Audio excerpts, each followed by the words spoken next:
The Battle of Proxima 7 was supposed to be the end of organized resistance in the galaxy. Admiral Korath of the Hegemony had gathered every surviving warship from the member species into one last desperate stand. 200 vessels hung in orbit around the industrial world, facing 500 Covenant ships that had already proven unstoppable. Korath stood on the bridge of his flagship watching the enemy fleet approach with the slow confidence of predators who knew their prey was cornered. His tactical officers ran final checks on weapon systems that had already failed against these monsters in dozens of previous battles. "All ships report ready, sir," announced his communications officer. "The Council fleet is prepared for final engagement." "Very well," Korath replied, knowing he was ordering good beings to their deaths. "All vessels attack Formation 7. We make our stand here." The two fleets closed distance and the familiar pattern of destruction began. Energy weapons from the Council ships struck the Covenant vessels and were absorbed into their living hulls. The alien ships grew larger and more dangerous with each attack, while return fire tore through the Council formations like paper. Lieutenant Colonel Amy Patterson crouched in the cargo bay of her assault transport, watching her soldiers check their equipment one final time. The 1st Terran Assault Battalion had been waiting in stealth mode at the edge of the system for this moment. 300 years of hidden military development had led to this battle. "Remember your training," she told her troops over the comm system. "These things adapt to energy weapons, but they've never faced good old-fashioned bullets and explosives. Keep moving, stay aggressive, and show them why humans are still the best at ground combat." Her soldiers grinned behind their helmet visors. They carried weapons that would have looked primitive to the Council forces, but had been perfected through centuries of warfare. Chemical propellant firearms, plasma-enhanced, explosives and powered armor that turned each Marine into a walking tank. Captain Nick Davis sat in the cockpit of his fighter craft hidden among the debris of a destroyed mining platform. His squadron of 12 pilots had been watching the battle develop, waiting for the right moment to strike. The Covenant ships had never faced human military technology before. "Phoenix Squadron, this is Phoenix Lead." He spoke into his comm. "Target the command ship's sensor arrays with kinetic missiles. Remember, these things can't adapt if they don't know what's hitting them." His wingman Lieutenant Sam Parker acknowledged the order and armed his missile load. The human fighters carried weapons based on ancient principles, accelerating solid projectiles to incredible speeds using magnetic fields. No energy signatures to detect, no beam patterns to analyze, just chunks of dense metal, moving at significant fractions of light speed. The tide of battle changed in seconds. Covenant ships that had been absorbing energy attacks suddenly found themselves taking damage they couldn't counter. Kinetic projectiles punched through their adaptive hulls and exploded inside their vital systems. For the first time in the campaign, Covenant vessels were actually being destroyed. Admiral Victoria Kane's battle group decloaked directly behind the Covenant command formation. Her flagship, the UESN Retribution, was larger than most Council dreadnoughts, but had been designed with completely different principles. Instead of energy weapons, it carried railguns that could fire projectiles across star systems. "All ships commence bombardment," she ordered. "Target their command vessels first. Let's see how well they adapt to kinetic energy." The human fleet opened fire with weapons the galaxy had not seen in active combat for centuries. Solid projectiles accelerated to incredible speeds by electromagnetic fields, struck the Covenant ships before their sensors could even register the attacks. The adaptive hulls that had made them invincible against energy weapons proved vulnerable to simple kinetic force. War Leader Thakmor stared at his tactical displays in confusion as his ships began taking actual damage for the first time in this campaign. Unknown vessels had appeared from nowhere using weapons that his computers couldn't identify or counter. "What are these ships?" he demanded from his sensor officers. "Where did they come from?" "Unknown, sir," came the reply. "They appeared without warning using some kind of cloaking technology we haven't encountered before. Their weapons appear to be solid projectile systems, but with velocities far exceeding anything in our databases." Thakmor studied the combat data as more of his ships were destroyed by the mysterious attackers. The local species had been using predictable energy-based weapons that his forces could easily absorb. These new ships fought with completely different tactics and technologies. Commander Jake Morrison led his boarding party through the hull breach they had blown in a Covenant destroyer. His Marines moved through the alien ship's corridors with practiced efficiency, clearing each compartment with weapons fire and explosives. The Covenant crew they encountered were a mixture of organic and mechanical, parts that had been fused together into hybrid warriors. They fought with desperate ferocity, but human small unit tactics proved superior. Jake's soldiers had trained for 3 centuries to fight in exactly this kind of environment. Charlie team secure the engine room, he ordered over the comm. Delta team take the bridge. We need to capture their navigation data intact. His explosive specialist Sergeant Tony Walsh placed charges on the ship's central computer core. The Covenant used biological data storage that could be harvested for intelligence if handled properly. Earth scientists needed to understand how these creatures operated. The space battle raged for 6 hours as human ships systematically destroyed Covenant vessels that had seemed invincible just hours before. The surviving Council forces watched in amazement as their mysterious rescuers demonstrated the effectiveness of weapons that had been considered obsolete for centuries. Dr. Lisa Harper monitored the battle from her research ship hidden in the outer system. She had been studying Covenant technology since the attacks began, and now she was seeing human weapons tear through their adaptive defenses. "It's brilliant," she explained to her research team. "The Covenant ships are designed to absorb and redirect energy. Their hulls can adapt to any energy-based attack by learning its frequency and pattern. But kinetic weapons don't have frequencies or patterns to learn. They're just mass and velocity." Her assistant Dr. Tim Martinez watched the tactical display as another Covenant ship exploded under human fire. "So our ancestors abandoned energy weapons and went back to throwing rocks at our enemies. Very advanced rocks thrown very accurately at very high speeds," Lisa corrected with a smile. "Sometimes the old ways are the best ways." As the battle turned decisively in humanity's favor, the Covenant fleet began to retreat toward the outer system. Their adaptive technology that had made them masters of the galaxy was useless against human engineering. They had conquered dozens of civilizations, but had never faced an enemy that built weapons specifically designed to defeat adaptive defenses. Admiral Kane opened a communication channel to the Council fleet as the last Covenant ships fled the system. She had been waiting 300 years for this moment, when humanity would reveal itself to the galaxy again. "Council vessels, this is Admiral Kane of the United Earth Space Navy," she announced. "You are ordered to stand down and prepare to be boarded for debriefing." Admiral Korath stared at his communications display in shock. The voice speaking to him was using an ancient human language that the translation computers barely recognized, but the message was clear enough. "Unknown vessels, we thank you for your assistance," he replied carefully, "but we do not understand who you are or where you came from. The species you claim to represent has been extinct for 3 centuries. Victoria smiled as she prepared her response. The galaxy was about to learn that reports of humanity's death had been greatly exaggerated. "Admiral Korath, we have been monitoring galactic communications for some time. It appears the Council has been operating under some serious misconceptions about human survival. We would be happy to correct those errors." The aftermath of the Battle of Proxima 7 sent shockwaves throughout the galaxy. For the first time since the Covenant attacks began, an invasion fleet had been not just stopped but completely destroyed. The mysterious human rescuers had accomplished in hours what the combined Council forces had failed to do in months. But the victory came with a cost. The Covenant now knew that humanity existed and posed a threat to their conquest. The real war was just beginning. War leader Thakmor studied the tactical reports from Proxima 7 with growing concern. In 47 galaxies of conquest, the Drakmor Covenant had never encountered a species quite like these humans. Their computers contained data on millions of different civilizations, but none had fought with such unpredictable methods. "Show me the weapon analysis again," he ordered his tactical officer. The holographic display showed human projectile weapons in action, simple kinetic energy systems that should have been obsolete compared to the advanced energy weapons used by other species. Yet these primitive devices had torn through Covenant adaptive hulls like they were made of paper. Their projectiles carry no energy signature that our sensors can detect until impact, reported the officer. Our adaptive systems cannot analyze or counter purely kinetic attacks. The weapons appear to be chemically propelled metal projectiles enhanced with magnetic acceleration. Thakmor had absorbed the knowledge of thousands of conquered civilizations.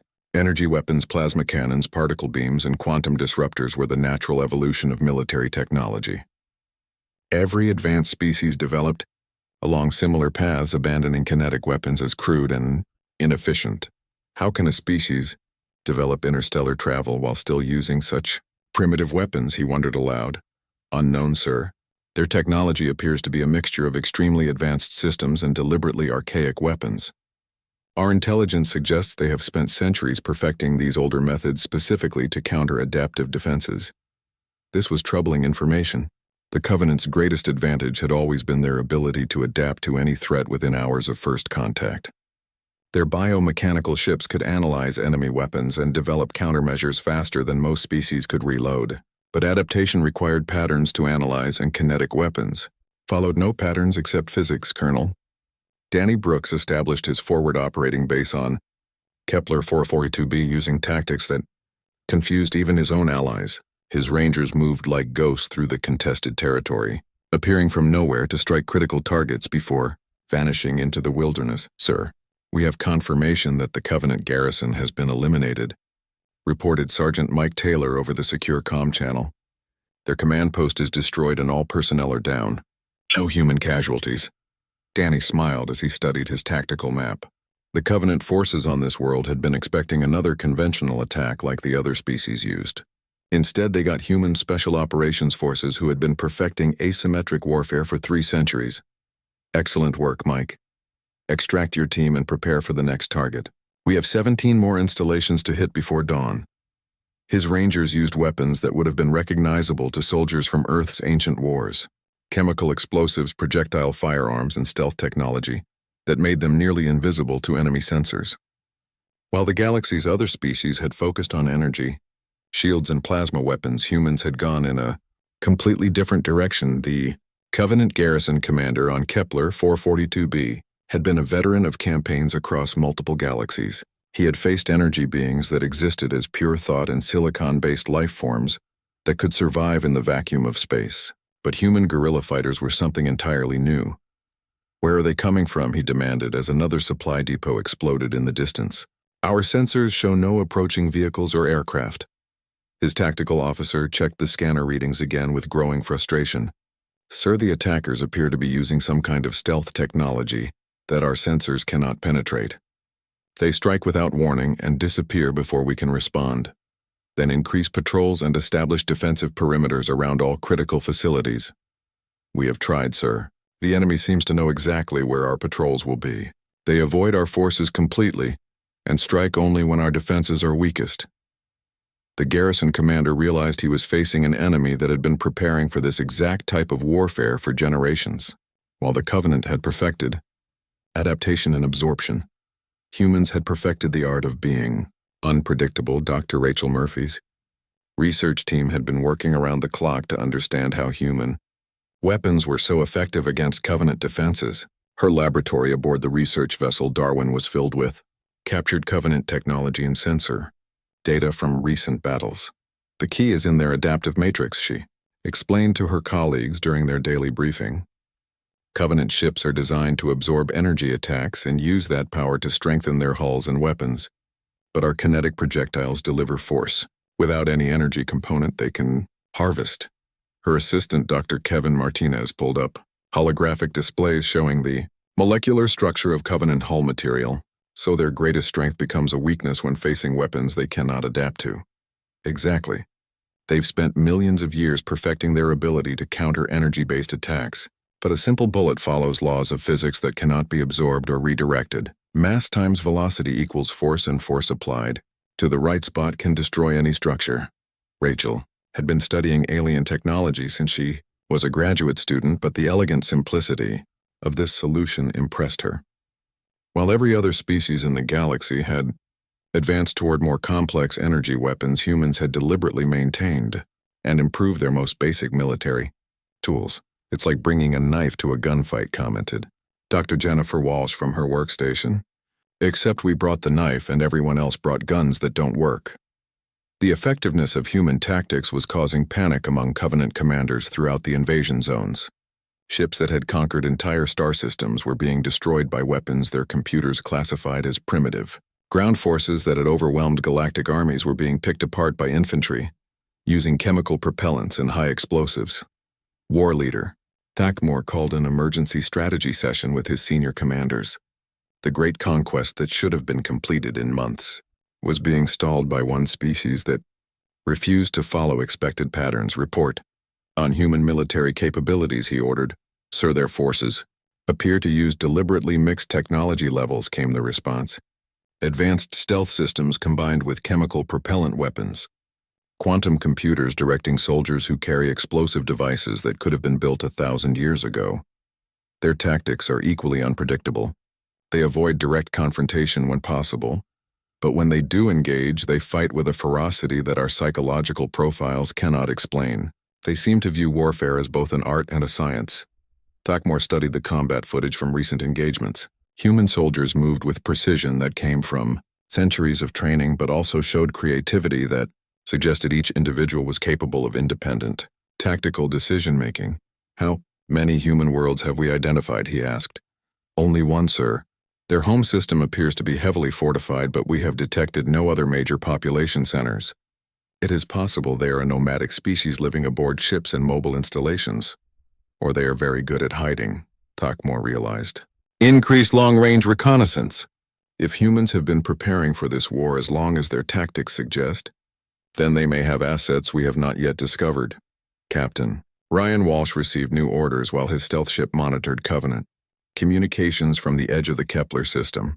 Earth Command wanted him to begin active reconnaissance of enemy positions in preparation for the next phase of human military operations. Jenny, I need you to hack into their communication network and download everything you can about their fleet positions and strategic planning, he told his communications. Officer Lieutenant Jenny Cruz worked her instruments. With practiced skill, their encryption is biological, sir. It uses living neural networks instead of traditional computer codes, but I think I can break it with enough time. How much time? 6 hours, maybe 8. Their security systems are adaptive, but they're designed to counter electronic intrusion. They weren't built to handle someone who understands both biological and electronic systems. Ryan smiled at the irony. Once again, human versatility was proving superior to specialized alien technology. While the Covenant had perfected biological computing, humans had learned to work with any system they encountered. The intelligence Jenny gathered would reveal the true scope of the Covenant invasion force. Thousands of ships spread across hundreds of systems, with more arriving from intergalactic space every day. But it would also reveal something the Covenant had not expected to find. Humanity had not been hiding in one star system for 3 centuries. They had been spreading throughout the unknown regions of the galaxy, building bases and installations that no other species knew existed. The war the Covenant thought they were winning was about to become much more complicated. As reports of human military effectiveness spread through Covenant command structures, a new understanding began to emerge. These were not primitive beings using obsolete weapons. They were a species that had deliberately chosen to perfect older technologies while developing advanced support systems. The galaxy was about to learn that sometimes the best way to defeat adaptation was to use methods so old that no one remembered how to counter them. The first signs of trouble came from the Outer Rim territories, where mining colonies and research stations suddenly went silent. At first, the Galactic Council thought it was just equipment failures or solar storms disrupting communications.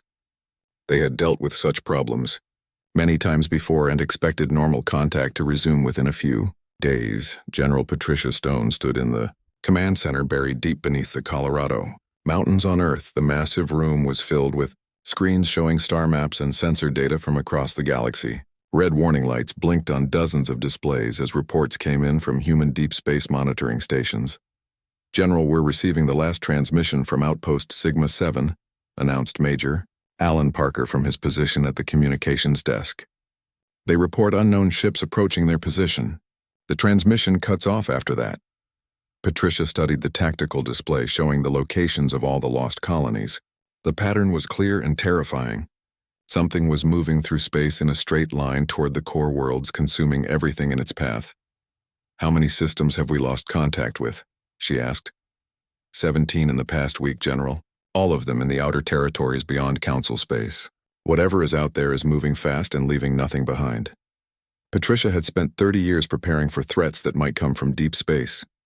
Earth's hidden military had war-game scenarios involving hostile alien invasions, ancient automated weapons, and rogue artificial intelligence. But the reality was proving worse than any of their simulations. Captain Ben Rogers received the evacuation order, while his Colonial Marine unit was stationed on New Canberra in the frontier sector. The message was brief and urgent, telling all human personnel to pull back to secure positions immediately. Ben had been a Marine for 15 years and had never seen orders like these. "Pack everything we can carry in 30 minutes, he told his squad. "Leave the heavy equipment behind. We need to be mobile and ready to fight." His soldiers moved with practiced efficiency, loading weapons, ammunition, and supplies into their transport vehicles. They had trained for rapid deployment, but this felt different. The men and women under his command could sense the fear in their officers' voices, even though no one was talking about what they were really facing. As they lifted off from New Canberra's surface, Ben looked back at the settlement they were abandoning. Families who had lived there for generations were loading their possessions into cargo ships. Children who had never seen war were crying as they left the only home they had ever known. "Sir," called Sergeant Amy Watson from the co-pilot seat, "we're getting reports that the Altarian home fleet is moving to intercept whatever is coming. Looks like the Council is finally taking this seriously." Ben nodded but kept his doubts to himself. The Altarians had the most powerful military force in known space, with ships that could destroy planets. If they were mobilizing their entire fleet, then the threat must be beyond anything the galaxy had faced before. The Battle of Altair Prime lasted exactly 12 hours. The Altarian fleet consisted of 300 ships, including their massive dreadnoughts that had never been defeated in battle. They met the unknown enemy at the edge of their home system in a formation that had protected the core worlds for over 1,000 years. Commander Kate Sullivan watched the battle from her monitoring station hidden in an asteroid field, light years away. Her deep space reconnaissance ship was equipped with the most advanced sensors human technology could build. What she saw through those sensors made her question everything she thought she knew about warfare. The enemy ships were unlike anything in the databases. They seemed to be part machine and part living organism, with hulls that shifted and adapted as they took damage. When the Altarian energy weapons struck them, the strange vessels absorbed the attacks and used that energy to grow stronger. "My God," whispered her sensor operator, Lieutenant Danny Walsh. "Their ships are healing themselves. Every time the Altarians hit them, they just get bigger and more dangerous." Kate watched in horror as the pride of the Altarian fleet was systematically destroyed. The enemy ships moved like predators, hunting in packs surrounding individual Altarian vessels and tearing them apart. Within hours, the most powerful military force in the galaxy was reduced to scattered debris. "Get us out of here," Kate ordered. "We need to report this to Earth Command immediately." The emergency session of the Galactic Council was chaos. Representatives from dozens of species shouted over each other, trying to understand what had happened to the Altarian fleet. Panic filled the great chamber as reports came in of more attacks throughout the outer sectors. Scholar Vexthera tried to maintain order, but her usual confidence was shaken. The Zephyrian Empire had always relied on the Altarians for military protection. Now that shield was gone and something terrible was heading toward the core worlds. "We must coordinate our remaining forces," she announced to the assembled delegates. "Every species must contribute ships and personnel to a unified defense fleet. We cannot allow these invaders to reach our home worlds." The representative from the Centauran Republic stood up with fear clear in his voice. "High Scholar, our intelligence reports indicate these attackers are not simply conquering territory. They are consuming entire worlds. Nothing remains where they have passed, not even the planets themselves." A wave of terrified voices swept through the chamber. Several delegates began making urgent calls to their home governments, while others demanded more information about the enemy force. "What do we know about them?" asked the Hegemony ambassador. "Where did they come from and what do they want?" "We know very little," Vexithera admitted. "They appeared without warning from the galactic rim. Their technology seems to be biological in nature, with ships that can adapt and evolve during combat. Our weapons appear to make them stronger rather than destroying them." Dr. Rachel Murphy worked frantically in her laboratory, aboard the research vessel Newton's Pride. As one of humanity's leading experts on alien technology, she had been analyzing sensor data from the attacks, trying to understand how the enemy ships functioned. "Their hulls are some kind of living metal," she explained to the other scientists on her team. "When energy weapons hit them, the material absorbs the power and uses it to repair damage or grow new weapons. It's like they're farming our attacks to improve themselves." Her assistant, Dr. Tim Chen, looked up from his computer with a grim expression. Rachel, I've been running simulations based on the combat data. If these ships can adapt to any energy-based weapon, then conventional galactic military doctrine is useless against them. What about kinetic weapons? Rachel asked. Old-fashioned projectiles and explosive charges. That might work, but the Council abandoned those technologies centuries ago. They considered them primitive compared to energy weapons. I don't think any of the member species even knows how to build them anymore. Rachel smiled for the first time in days. Lucky for the galaxy, some species never forgot the old ways. The Drakmor Covenant had been traveling between galaxies for millions of years. Their vast biomechanical ships carried the collective consciousness of countless absorbed civilizations. They had perfected the art of consumption, turning every world they conquered into raw materials for their endless expansion. War Leader. Takamor studied the tactical displays showing their progress through this new galaxy. The local species were exactly as expected, weak and dependent on energy technologies that only made the Covenant stronger. Soon their ships would reach the core worlds where billions of sentient beings waited to join the Great Harvest. The local military forces have been eliminated, reported his tactical officer. Resistance has been minimal. Their weapons and defensive systems follow predictable patterns that our ships can easily counter. Excellent, Thakmor replied with satisfaction. Begin preparation for the harvest of the core worlds. This galaxy will provide sufficient biomass for our expansion into the next spiral arm. But, deep in the unknown regions of space, humanity was preparing for a war that would determine the fate of every living being in the galaxy. 300 years of hidden development had given them weapons and tactics that no one expected. The Covenant was about to learn that some prey was more dangerous than it appeared. Commander Jake Morrison walked through the empty halls of Kepler Station with slow, careful steps. The metal floors made soft sounds under his boots as he moved toward the ancient archives. Dust covered everything in this part of the station, and the air smelled old and forgotten. Jake had been searching through these records for 3 weeks now and still had not found what he was looking for. The Galactic Council had built Kepler Station over 2,000 years ago as their main record-keeping center. Every species that joined the Council had their history stored here in massive databanks that stretched for miles underground. Jake had come here with one simple mission: to find any trace of humanity in the official records. Dr. Lisa Harper was already working at one of the old computer terminals when Jake arrived at the main archive room. She looked up from her screen with tired eyes and pushed a strand of brown hair away from her face. Lisa had been working even longer hours than Jake, trying to crack the ancient security codes that protected the oldest files. Any luck today? Jake asked as he sat down at the terminal next to hers. Maybe, Lisa said with a small smile. I found something interesting buried deep in the restricted files. Take a look at this. She turned her screen so Jake could see it better. The display showed fragments of text in the old Council language mixed with words that looked almost familiar. Jake squinted at the symbols and tried to read them. These records mention something called Terrans, Lisa explained. The dates match up with when we think humanity first made contact with other species. But look at this part here. She pointed to a section of text that had been marked with red warning symbols. Jake could make out a few words that seemed to be about a great war or conflict. The translation program was having trouble with some of the older language patterns. It says here that the Terrans disappeared during something called the Great Silence, Lisa continued. That was about 300 years ago according to the timeline. After that, there are no more records about them at all. Jake felt his heart beat faster as he read through more of the fragmented files. This was the first real proof they had found that humanity had once been part of the galactic community. But it also raised more questions than it answered. Why would all the records just stop? Jake wondered out loud. Did something happen to Earth, or did humanity choose to leave? I don't know yet, Lisa said. But I'm going to keep digging through these files. There has to be more information somewhere in these archives. While Jake and Lisa worked in the archives, other members of the Galactic Council were meeting in the main conference hall several levels above them.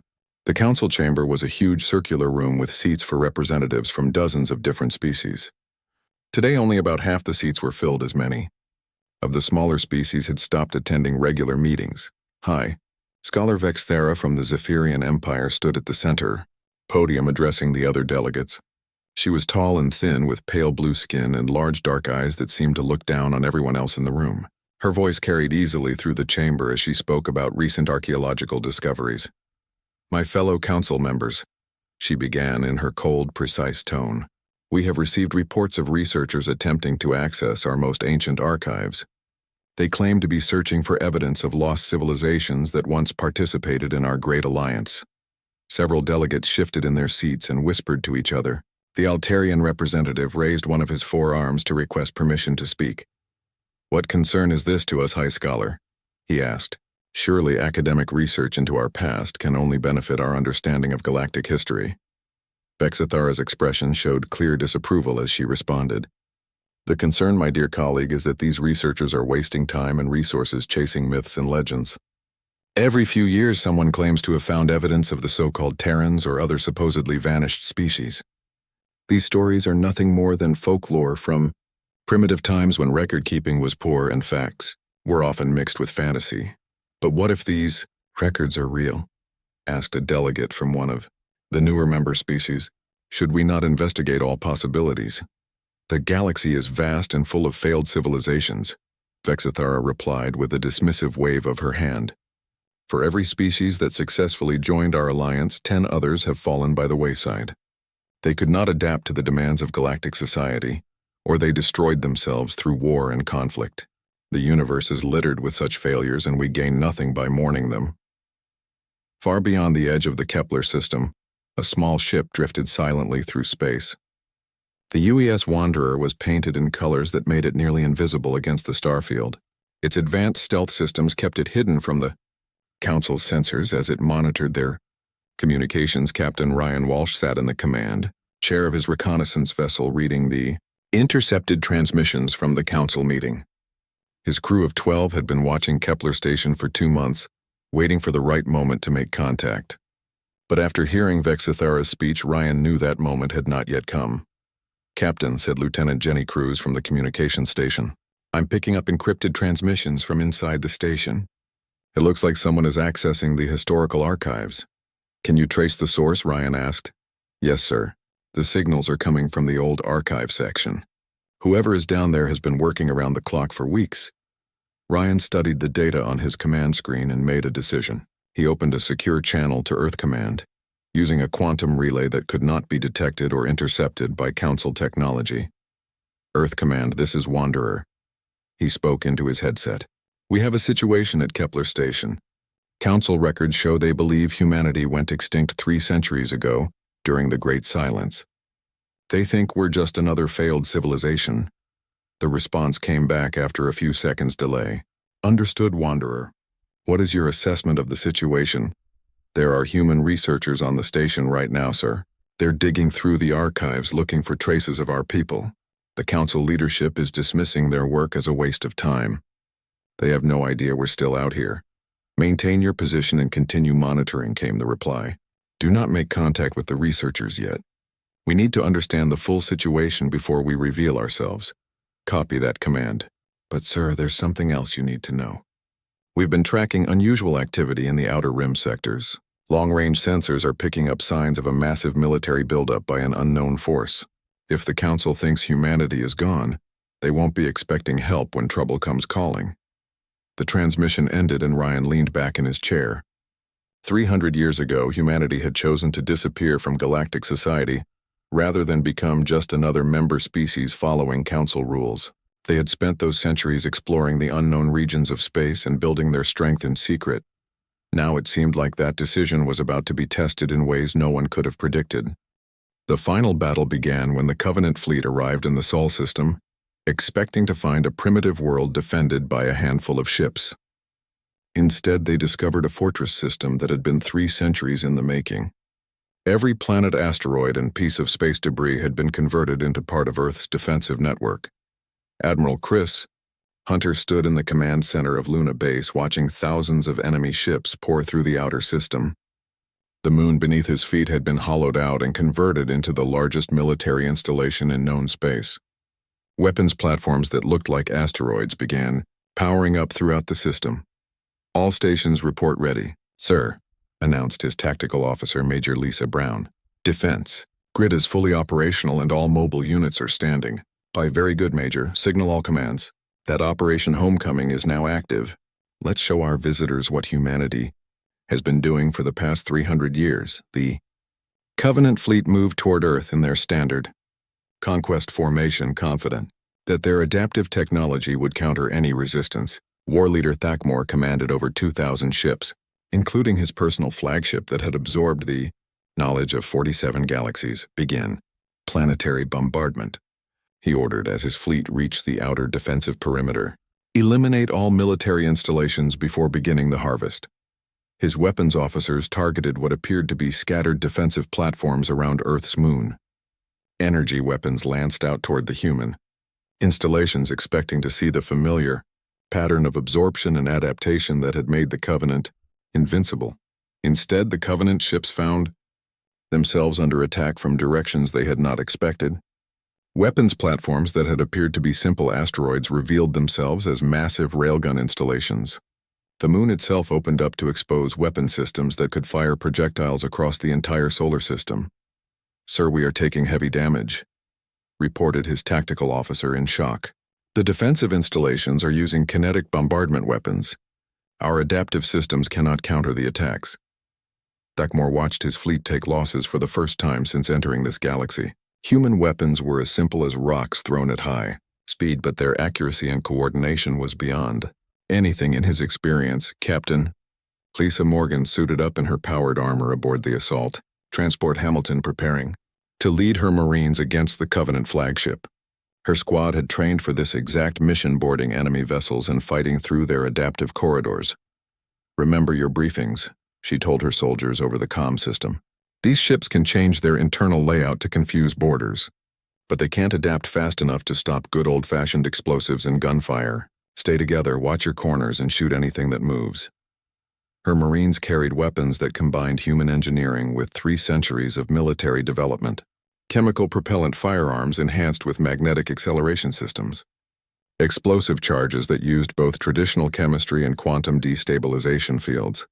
Armor that could survive in space while providing full mobility. The boarding pods launched from hidden positions throughout the asteroid, belt-striking Covenant ships before their sensors could track the incoming projectiles. Human Marines crashed through alien hulls and began fighting their way toward critical systems with tactics that had been perfected through generations of warfare. Sergeant Tony Walsh led his demolition team through the corridors of the Covenant command ship, placing charges on vital systems. The alien crew they encountered were part organic and part machine, but they died just as easily to human weapons as any other enemy. "Target the central computer core," he ordered his soldiers. "We need to capture their navigation data intact. Command wants to know where these things came from and if more are coming." His explosive specialist, Corporal Dave Johnson, planted shaped charges on the biological data storage systems. "Charges set, sir. We can blow the ship or capture it depending on what the situation requires." Tony smiled behind his helmet visor. Human flexibility was proving superior to Covenant adaptation once again. While the aliens had perfected one way of fighting, humans had learned to adapt their tactics to any situation. The space battle reached its climax when Admiral Hunter activated the Sol Defense Network's main weapon. Hidden construction projects throughout the system revealed themselves as components of a massive electromagnetic launcher that used the entire solar system as its barrel. "Main gun is charged and ready, sir," reported his weapons officer. "Target the Covenant flagship and fire the projectile that launched toward." Thakmor's ship was not much larger than a communications satellite, but it was accelerated to nearly 10% of light speed by magnetic fields that stretched from Mercury to Mars. When it struck the Covenant flagship, the kinetic energy release was equivalent to a small star going supernova. Thakmor had milliseconds to understand what was happening before his ship and everything within 1,000 kilometers was converted to plasma. The human weapon had no energy signature to absorb, no frequency to analyze, and no pattern to counter. It was simply mass and velocity applied with devastating precision. The destruction of the Covenant flagship sent shockwaves through the invading fleet. Ships that had conquered galaxies began retreating toward the edge of the system as human weapons systematically destroyed them. Their adaptive technology that had made them masters of the universe was useless against weapons based on fundamental physics. Scholar Vex Thara watched the battle from her observation ship at the edge of the Sol system. She had come to witness what she expected to be humanity's final extinction.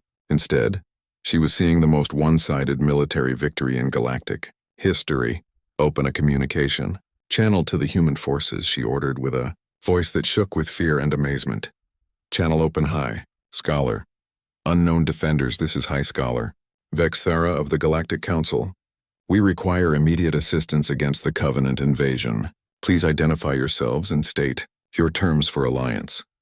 The response came back within seconds in a voice that spoke the ancient human language her computers could barely translate. High Scholar, this is Admiral Hunter of the United Earth, Space Navy. We have been monitoring Council communications for some time. It appears you have been operating under some serious misconceptions about human survival. Vexithera felt her legs give out as she realized the implications. The species she had dismissed as extinct legends had not only survived, but had become the most powerful military force in the galaxy. Admiral Hunter, we formally request human assistance in defending the core worlds against the Covenant invasion. What are your terms? Our terms are simple, High Scholar. The Galactic Council will acknowledge humanity as an equal member with full rights and representation. In return, we will eliminate the Covenant threat and provide military protection for all member species. Agreed, Admiral. Humanity is hereby granted full membership in the Galactic Council, with all privileges and responsibilities. Chris smiled as he closed the communication channel.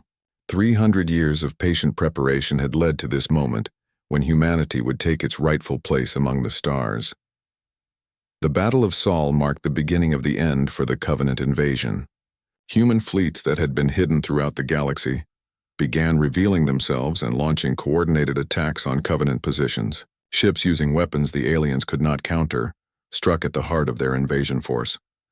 Within 6 months, the Covenant was in full retreat toward the edge of the galaxy. Their biomechanical ships that had seemed invincible were being hunted down and destroyed by human forces using tactics and weapons that defied every military theory the aliens understood. War leader Thakmor's replacement tried desperately to adapt Covenant strategy to counter human unpredictability. But how do you fight an enemy that treats the laws of physics as tools rather than limitations? How do you absorb weapons that carry no energy to steal? How do you predict tactics from a species that had perfected the art of being unpredictable? The answer was simple. You don't. Ambassador Helen Carter stood before the rebuilt Galactic Council 6 months after the end of the Covenant War. As humanity's first official representative in 3 centuries, she carried the responsibility of defining Earth's relationship with the rest of galactic civilization.